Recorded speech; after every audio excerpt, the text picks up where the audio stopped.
बार की बात है। एक जादुई जंगल था जहाँ पेड़ रहस्यमयी कहानियां फुसफुसाते थे और फूलों से इंद्रधनुषी रोशनी झलकती थी। इसी जंगल में परियों का एक खुशहाल समुदाय रहता था। इन परियों में लीला नाम की एक विशेष परी थी जिसके इंद्रधनुष जैसे चमकते पंख उसकी पहचान थे। उसकी स्वाभाविक जिज्ञासा अक्सर उसे जंगल के अनजाने कोनों में खोजबीन करने के लिए प्रेरित करती थी। एक दिन अपनी इसी जिज्ञासा के कारण लीला जंगल के एक अज्ञात हिस्से में पहुंच गई। वहां उसने एक झरना देखा जो सूर्य की किरणों में अनगिनत रंगों से दमक रहा था। झरने के पास उसे एक प्राचीन ताबीज मिला जो हल्की सी रोशनी से झिलमिला रहा था। जब लीला ने इसे उठाया तो उसने महसूस किया कि यह कोई साधारण ताबीज नहीं है। इसमें किसी की एक सच्ची इच्छा को पूरा करने की शक्ति थी।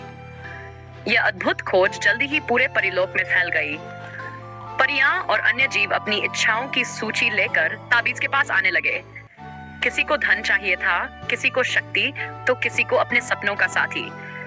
लेकिन लीला ने देखा कि अगर सभी अपनी इच्छाओं के पीछे भागेंगे तो उनके प्यारे जंगल की एकता और सामंजस्य नष्ट हो सकता है। लीला ने गहरी सोच के बाद ताबीज के पास खड़े होकर अपनी सच्ची इच्छा प्रकट की। मैं चाहती हूँ कि हमारा जंगल हमेशा खुशहाल, समृद्ध और एकजुट रहे। ताबीज तुरंत चमकने लगा और उसकी रोशनी पूरे जंगल में फैल गई। हर कोना जादुई ऊर्जा से भर गया। पेड़ और भी हरे भरे हो गए। झरनों की धारा संगीत सी बहने लगी और परियों के पंख पहले से भी अधिक चमकने लगे। उस दिन से मिरांथिया का यह जंगल पहले से भी अधिक सुंदर और जादुई हो गया। लीला की निस्वार्थ इच्छा ने सभी को सिखाया कि एकता और परोपकार से बड़ी कोई शक्ति नहीं होती। लीला जंगल की नायिका बन गई। ताबीज को एक पत्थर के भीतर झरने के पास छिपा दिया गया ताकि कोई इसे स्वार्थ के लिए इस्तेमाल कर सके। आज भी परियां उस स्थान पर जाकर लीला की कहानी सुनाती हैं और जंगल की एकता और समृद्धि का जश्न मनाती हैं।